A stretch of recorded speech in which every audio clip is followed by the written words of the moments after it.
If you put yourself in someone who is very intelligent shoes and you want to commit a crime like this, you know this is going to get a lot of attention, right? When you kill a CEO of the largest health insurer in the United States, probably the world, I don't know for sure. They're one of the largest. You're going to get international news and attention and focus and resources and everything. So you know this. Are you going to stick around and are you going to go? No, you're not going to slip up by going to a McDonald's to get a McChicken. But are you going to keep your 3D printed 9mm semi-auto silencer? Yes, with fake IDs. Yeah. Are you going to keep this after you commit this hypothetical crime? Are you going to destroy this evidence so that it can never be found, right? If you're really smart, right? So let's start at the beginning. And this is where it's going to get really exciting. Let's start at the very, very beginning. And he was just continuing to advance. But regardless, it was not somebody that was new to a firearm. Like, it wasn't somebody who had just planned, you know what? I'm going to wake up one day and just go take out a CEO. Like, this was professional.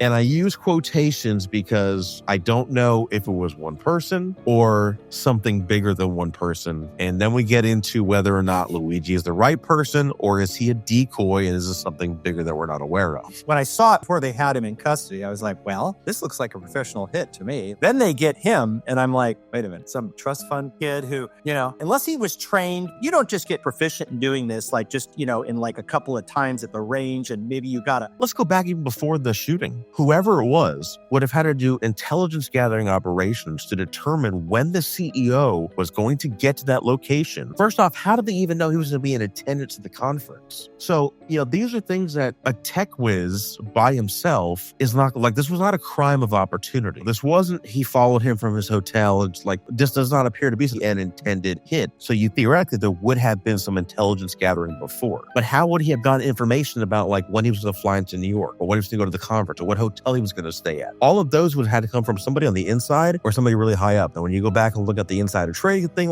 there's a lot of loose ends. Yeah, this is a fascinating case.